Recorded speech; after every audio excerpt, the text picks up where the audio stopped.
هلو wie geht's euch حبايبي طلبة أولى ثانوي، يلا نكمل مع بعض بقية الدرس التاني.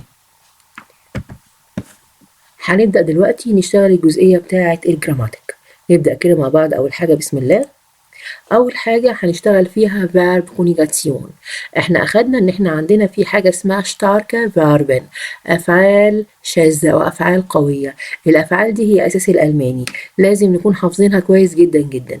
احنا أخدنا في الدرس الأولاني verb sein اللي هو verb to be، تمام، اللي هو تصريفاته ازاي. ich bin، du bist، ist sie ist، ihr seid، wir sie plural und sie هتبقى sind. تمام، معناه يكون. ich bin Anton، أنا أكون أنطون. هند ist meine Schwester، هند تكون أختي. das sind meine Eltern، هؤلاء أبوي أو هذان أبوي.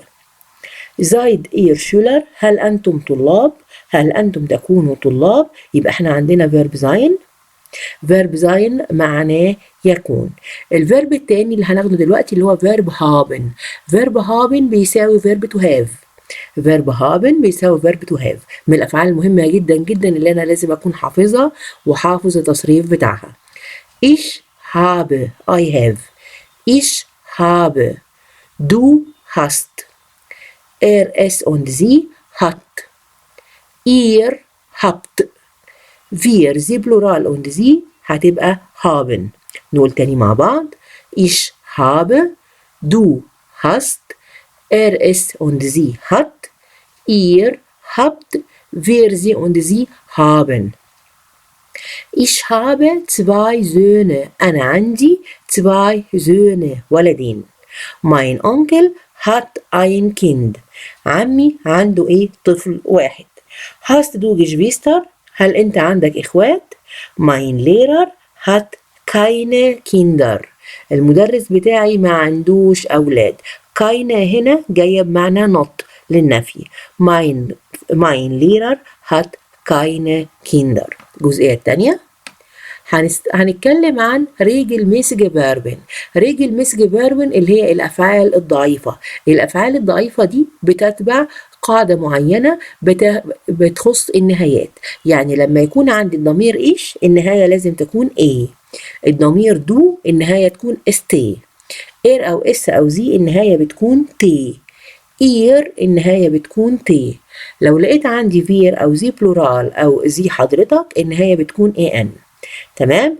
ايه الافعال اللي عندنا؟ زي فيرب ليبن. ليبن يعني يعيش. ich lebe، du lebst، ist und sie lebt، ihr lebt، wir sie und sie leben. نفس الكلام ده بيحصل مع فيرب wohnen. ich wohne، du wohnst، ist und sie wohnt، ihr wohnt، wir sie und sie wohnen. كل اللي انا بعمله هنا بشيل الاي ان ديت وبحط النهايات ديت. تمام. إيش بتاخد إيه، دو اس تي، إير وإس وزي بتاخد تي، إير بتاخد تي، فير زي und زي بتاخد إيه إن. نفس الكلام مع فيرب studieren يدرس وفيرب lernen. ich lebe schon lange in Deutschland. ناخد بالنا هنا إيش. تمام. الفيرب معاها لازم يكون واخد النهاية إيه. يبقى إيش lebe، أنا أعيش schon lange من مدة طويلة in Deutschland. ندى und هبة lernen Deutsch. ندى und هبة بتكلم عليهم الضمير اللي يحل محلهم زي بلورال. تمام. lernen الفيرب معاه أخد ان. lernen Deutsch. دكتور إبراهيم studiert Medicine in Hamburg. دكتور إبراهيم الضمير اللي يحل محله إير. studiert الفيرب واخد تي. Medicine يعني طب. in Hamburg، هامبورغ اسم مدينة في ألمانيا.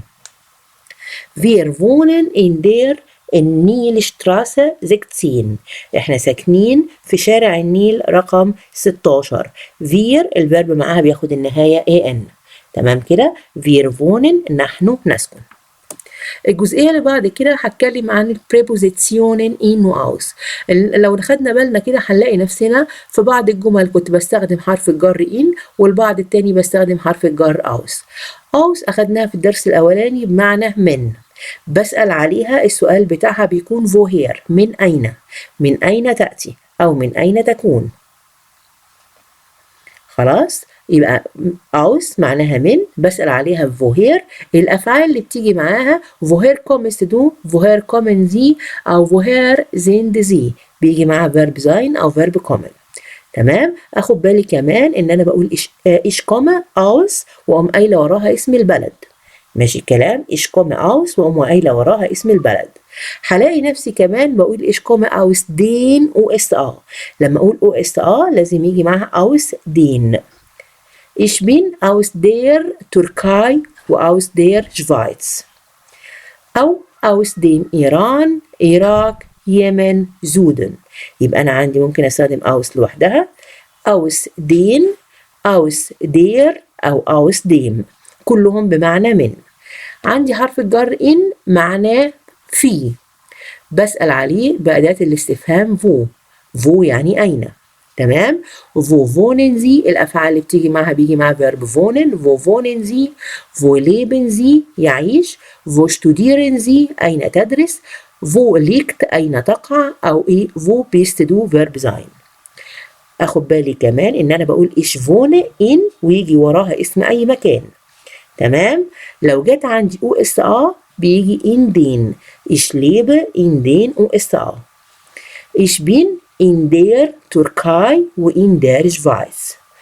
ich bin in dem Iran, Irak, يمن، Süden.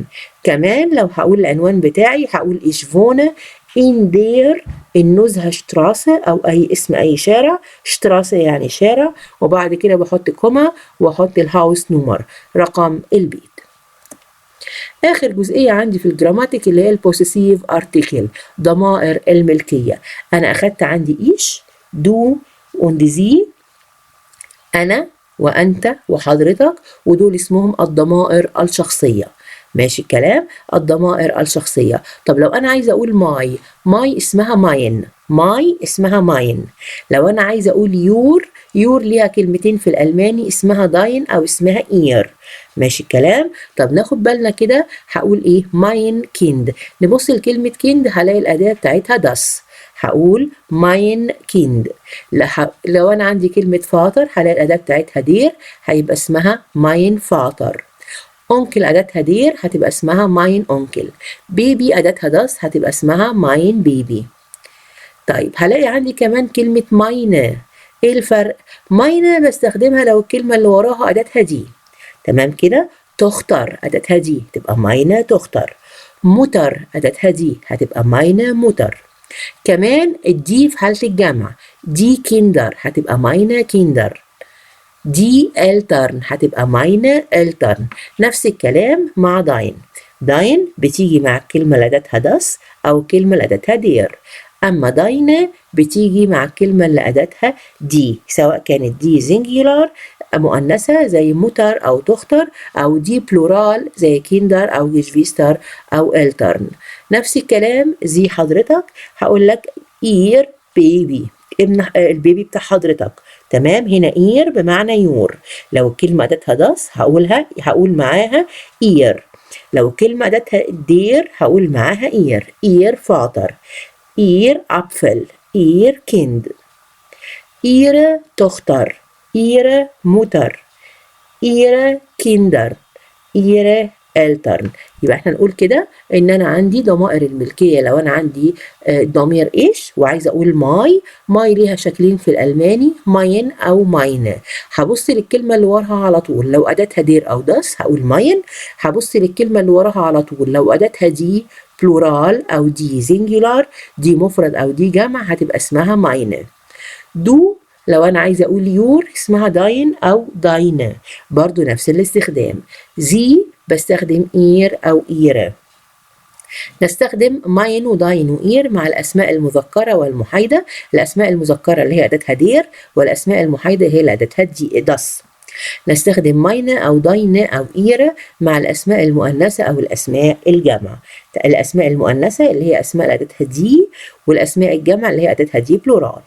لاحظ ان انا لو عندي السؤال في اير او داين بيتحول لماين في الاجابه.